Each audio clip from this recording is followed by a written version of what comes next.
রাত প্রায় ২টা বাজে।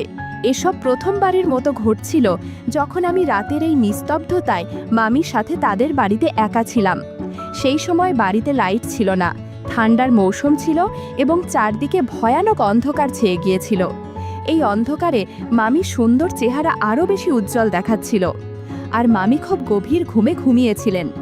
মামিকে এভাবে শান্তিতে ঘুমাতে দেখে আমার মনে এক ধরনের অনুভূতি তৈরি হলো। লোকে বলে, যখন রাত অন্ধকার হয় তখন মানুষ নিজের মনকে নিয়ন্ত্রণ করতে পারে না, এবং আমার সাথেও ঠিক এমনই কিছু ঘটছিল। সেই দিনই আমি প্রথমবারের মতো মামির একাকিত্ব কাটাতে সাহায্য করি। আমার নাম আলোক, আমার মামির নাম কোমল। আমার থেকে মাত্র ৮ বছরের বড় ছিলেন। আমার মামি অত্যন্ত সুন্দর এবং আকর্ষণীয় ছিলেন। মামা মামির বিয়ে হয়েছিল মাত্র ৩ মাস আগে। আমার মামা প্রায়শই বাইরে থাকতেন, আর তখন থেকেই মামি তাদের বাড়িতে একদম একা থাকতেন। ছোটোখাটো বিষয়েও তিনি প্রায়শই চিন্তিত হয়ে পড়তেন, আর যখনই মামি আমাকে কল করতেন আমি সুযোগের সন্ধানে ছুটে যেতাম, কারণ আমার মামির কথা শোনা আর তার কাজের পর্যবেক্ষণ করা আমার ভালো লাগতো। আজও যখন আমি স্কুল থেকে ফিরে দেখলাম যে মামি বাড়িতে এসেছেন এবং মামির চেহারা বেশ চিন্তিত দেখাচ্ছিল, আমি মামিকে জিজ্ঞাসা করলাম, কি হয়েছে মামি? তখন মামি চিন্তিত হয়ে বললেন, সকাল থেকে বাড়িতে লাইট নেই, কারণ সময় মতো লাইটের বিল জমা দেওয়া হয়নি, তাই লাইনের সংযোগ কেটে দেওয়া হয়েছে। এ কথা বলতে বলতে মামির চোখে একদম জল চলে এলো। আমি মামিকে জিজ্ঞাসা করলাম, আপনি লাইটের বিল জমা কেন করাননি? মামি বললেন, আলোক, তুমি তো জানো যে তোমার অজয় মামা প্রায়শই শহরে থাকেন। আমি এখানে একদম একা থাকি এবং পুরো বাড়ি একা কিভাবে সামলাই। আমি লাইটের বিল কোথায় রেখে ভুলে গিয়েছি, তাই জমা দেওয়ার কথা মনে থাকেনি এবং লাইন কেটে দেওয়া হয়েছে। মামির কথা শুনে আমি মামিকে সান্ত্বনা দিলাম এবং বললাম, মামি, আপনি আমার সাথে চলুন, আমি আপনার লাইট বিল জমা দেওয়ার কোনো উপায় বের করে দেব, তাহলে আপনার বাড়িতে লাইটও চলে আসবে। এসব শুনে মামি খুব খুশি হয়ে গেলেন এবং আমি ক্ষুধার্ত তৃষ্ণার্ত অবস্থায় মামির সাথে বেরিয়ে পড়লাম। আমি কোনো না কোনোভাবে মামির লাইট বিল জমা করে দিলাম। এরপর ফেরার পথে মামি তাদের বাড়িতে নিয়ে গেলেন। রাত বেশ গভীর হয়ে যাচ্ছিল এবং চারদিকে অন্ধকার ছড়িয়ে পড়ছিল, আর তখনও লাইট আসেনি। যখন আমরা বাড়িতে ঢুকলাম তখন আমরা কিছুই দেখতে পাচ্ছিলাম না। আমি তাড়াতাড়ি আমার ফোনের ফ্ল্যাশলাইট জ্বালালাম এবং অন্ধকারে হঠাৎই আমার নজর মামির দিকে পড়ল। তখনই আমার মনে একটি চিন্তা এলো। আমি মামিকে বললাম, আপনি বেডরুমে গিয়ে বসুন, আমি দেখি বিদ্যুতের জন্য কোনো ব্যবস্থা করতে পারি কিনা। মামি বললেন, আলোক, আমার অন্ধকারে খুব ভয় লাগে, তাই তো তোমাকে আমার সাথে নিয়ে এসেছি। মামির কথা শুনে আমি খুব স্নেহের সাথে মামি মাথায় হাত রাখলাম এবং বললাম, মামি, আপনি ভয় পাবেন না, এখন আপনি আপনার বাড়িতে একা নন। আমি মামি হাত ধরে তাদের বিছানায় বসিয়ে দিলাম এবং মামিকে বললাম, আমি কিছুক্ষণের মধ্যে ফিরে আসছি, আপনি খুব আরামে বসুন। আমি যখন রুম থেকে বেরোতে যাচ্ছিলাম তখন মামি অন্ধকারে ভয়ে আমার হাত একদম শক্ত করে ধরে ফেললেন আর হাউমাউ করে কাঁদতে লাগলেন। আমি মামিকে সান্ত্বনা দিলাম। কিছুক্ষণের মধ্যে মামি গভীর ঘুমে চলে গেছেন। মামি সাধারণত বাড়িতে শাড়ি আর হালকা ব্লাউজ পরে থাকে আর রাতে নাইটি পরে ঘুমায়, কিন্তু আজকে নাইটি পরেনি। নাইটি পরলে অনেক ভালো হতো। আজ হালকা সবুজ রঙের শাড়ি পরেছে।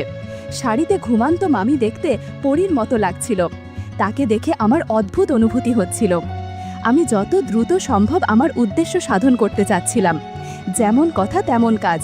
এই অন্ধকার ঘরে সেদিন রাতে অনেক কাজ করেছি। মামি গভীর ঘুমে থাকাই টের পেলেন না কিছুই। আমার জন্য বেশ সুবিধাই হয়েছিল। বন্ধুরা, ইউটিউবের কড়া নিয়মের কারণে এসব ঘটনা সরাসরি বলা যাচ্ছে না। তোমরা কমেন্টে দেয়া লিঙ্ক থেকে আমার ওয়েবসাইট ভিজিট করো, সেখানে একদম খোলামেলা গল্প দেয়া আছে। সকালে ঘুম ভাঙতেই আমি নিজেকে খুব ক্লান্ত অনুভব করছিলাম। দেখলাম কোমল মামি উঠে গেছেন আর খুব রেগে আমার দিকে তাকিয়ে আছেন। আমি জিজ্ঞেস করলাম, কি হয়েছে মামি? আপনি আমাকে এভাবে তির্যক দৃষ্টিতে কেন দেখছেন? এক মুহূর্তের জন্য আমার মনে হলো, মামি কি জানতে পেরেছেন যে আমি গতরাতে কি করেছি? মামি বললেন, অর্ধেক দিন চলে গেছে আর আলোক, তুমি এখনো ঘুমোচ্ছ? তাড়াতাড়ি ওঠো আর বাড়ি চলে যাও, দিদি তোমার জন্য চিন্তা করছেন। আমি মামির হাত ধরে আমার পাশে বসালাম। মামি বললেন, বেশি আদর দেখানোর দরকার নেই, আমি সব জানি। রাতে তুমি আমার বিছানায় কেন ঘুমিয়েছিলে আলোক? তুমি আমার সাথে একদম ভালো করনি। আমার বাড়িতে আরও রুম আছে, তুমি চাইলে লবিতে ঘুমাতে পারতে। মামির কথা শুনে আমি লজ্জায় মাথা নিচু করে ফেললাম। মনে হলো মামি শুধু এতটুকুই জানেন। আমি তার কথা উপেক্ষা করে স্নান করতে চলে গেলাম। একটু পর যখন বাড়ি ফিরলাম, মা খুব রেগে বসেছিলেন। মা বললেন, আলোক, তুমি এতক্ষণ কোথায় ছিলে? আজ ফিরেছ? আমি মাকে বললাম, মামি অন্ধকারে খুব ভয় পেয়েছিলেন, তাই বাড়ি আসিনি। এখন সকালে মামির বাড়িতে লাইট চলে এসেছে, এখন মামির আর কষ্ট হবে না। মা বললেন, তোমার মামি ছোট ছোট বিষয় নিয়ে টেনশন করার অভ্যাস হয়ে গেছে, এই অভ্যাস কবে ছাড়বে কে জানে। মা মামির আচরণে খুব অভিযোগ করছিল, আর আমি মায়ের কথা শুনে শুধু মাথা নাড়ছিলাম। এমনি করে 3 দিন কেটে গেল, আর আমার আবার মামি বাড়ি যাওয়ার কোনো উপায় হচ্ছিল না। আমার মন খুব খারাপ ছিল যে কিভাবে মামির বাড়ি যাব।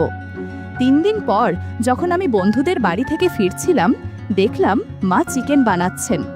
আমি ইচ্ছে করে মায়ের সামনে বললাম, মামি চিকেন খেতে খুব পছন্দ করে। এ কথা শুনে তারও একটু দয়া হলো যে মামি তো চিকেনের দেওয়ানা। মা বলে উঠলেন, মামি বাড়ি তেমন দূরে নয়, গাড়ি নিয়ে যাও, 1 মিনিটও লাগবে না, আর তোমার মামিকে দিয়ে আসো। আমি আমার সুযোগের সন্ধানে ছিলাম। ইচ্ছে করে একটু অনিচ্ছা দেখিয়ে বললাম, ঠিক আছে মা, আমি মামিকে চিকেন দিয়ে আসি। মা তাড়াতাড়ি টিফিন প্যাক করে দিলেন। আমার মন খুশিতে ভরে গেল। আমি মামি বাড়ি পৌঁছালাম। মামি রান্না করতে যাচ্ছিলেন। চিকেনের টিফিন দেখে তিনি খুব খুশি হলেন, আর আমাকেও খেতে বললেন। আমি সঙ্গে সঙ্গে তার সাথে বসে গেলাম, আর আমরা দুজনে মিলে চিকেন খেলাম। আমি তো আমার বাড়ি ফিরে যাওয়ার কোনো চিন্তাই করছিলাম না। বেশ কিছুক্ষণ পর আমি মোবাইলে গেম খেলা শুরু করলাম। আমি ফোন করে মাকে বলেছিলাম যে কোমল মামি আমাকে জোর করে তার বাড়িতে আটকে রেখেছে, যদিও কোমল মামি আমার সাথে এমন কোনো কথা বলেনি। আমি মামিকে বললাম, আপনি দিন দিন এত চিকন হয়ে যাচ্ছেন, আপনি বেশি করে খাবার পানি খান না কেন? মামি বললেন, রোজ জুস খাওয়ানোর মতো কেউ নেই, তাই হয়তো এরকম হচ্ছে। আমি বললাম, ঠিক আছে, এখন থেকে এই দায়িত্ব আমার। তারপর আমি আনারের জুস এনে নিজে মামিকে দিলাম এবং তাতে এক ধরনের ওষুধ মিশিয়ে দিয়ে দিলাম। মামি আমার দিকে তাকিয়ে বললেন, তোমার মতো ছেলে সবার হওয়া উচিত। তোমার মামা এখানে নেই, কিন্তু তুমি আমার এত খেয়াল রাখো যে এখন আমার আর তেমন সমস্যা হয় না। না হলে আমি বসে বসে ভাবতাম তোমার মামা ছাড়া আমার সময় কিভাবে কাটবে। মামির কথা শুনে আমি হালকা করে হেসে দিলাম। মামি কি জানতেন যে আমার এই সাহায্যের পিছনে কি উদ্দেশ্য লুকিয়ে আছে? আমি তো সবসময় সুযোগের খোঁজে থাকতাম। মামি সেই জুস খাওয়ার পর খুব গভীর ঘুমিয়ে পড়লেন। গত রাতের মতো আজকেও একটি কাজ করলাম। পরের দিনও আমি সকালে অনেক দেরি করে উঠলাম। যখন উঠলাম, মামিও আমার সাথে উঠে পড়লেন আর বললেন, তুমি রাতে আমার বাড়িতে কাটিয়েছ, তোমার মা খুব চিন্তিত হবেন। আমি বললাম, না মামি, আমি মাকে ফোন করে বলেছি, তাদের কোনো টেনশন নেই, মা নিশ্চিন্তে বাড়িতে আছেন। দুপুরের দিকে প্রায় 1টার সময় আমি বাড়ি ফিরে এলাম। মা আমাকে বললেন, তোমার পড়াশোনায়ও একটু মন দাও, না হলে তুমি তোমার মামি চাকর হয়ে যাবে আর তোমার পুরো জীবন নষ্ট হয়ে যাবে। আমি মাকে বললাম, মা, আপনি কি ধরনের কথা বলছেন? সে আপনার ভাইয়ের স্ত্রী, একা বাড়িতে থাকেন, যদি আমরা মামির কিছু কাজে লাগতে পারি তাতে কি ক্ষতি? এখন আমি ঠিক করেছি যে আমি প্রতিদিন রাতে মামির বাড়ি যাব, যাতে তার পাশে থাকতে পারি। আশেপাশের প্রতিবেশীরা বলেছে যে এখন গ্রামে অনেক চুরি হচ্ছে, এই অবস্থায় মামিকে একা রাখা ঠিক হবে না। আমার কথা শুনে মা টেনশনে পড়ে গেল আর বলল, ঠিক আছে, তুমি রোজ রাতে তোমার কমল মামির বাড়ি যাও, কিন্তু সকালের সময় মতো ফিরে আসবে। এরপর থেকে আমি প্রতিবার আনার জুস নিয়ে মামির বাড়ি পৌঁছে যেতাম। সেই জুসে ওষুধ মিশিয়ে তাকে দিতাম, আর মামি গভীর ঘুমে পড়লে আমি আমার সুযোগের সদ্ব্যবহার শুরু করতাম। এখন আমি আমার এই কাজে খুব খুশি ছিলাম। আমি খুব সহজেই মামিকে বোকা বানিয়ে দিতাম। মামি এখন প্রতি রাতেই আমাকে তার বাড়িতে থাকতে বলতেন, এবং এখন মায়েরও কোনো টেনশন ছিল না। কিন্তু এটা আমার জন্য খুব কঠিন হয়ে পড়ছিল যে রাতে এত পরিশ্রমের পর আমাকে সকালে খুব তাড়াতাড়ি উঠতে হতো। একদিন কোনোভাবে মামির আমার ওপর সন্দেহ হলো। সেই রাতে আমি জুস নিয়ে মামির রুমে গেলে মামি বললেন, আমি জুস খাওয়ার কিছুক্ষণের মধ্যেই গভীর ঘুমে পড়ে যাই এবং একবারও রাতে উঠি না, যদিও আগে এমন হতো না।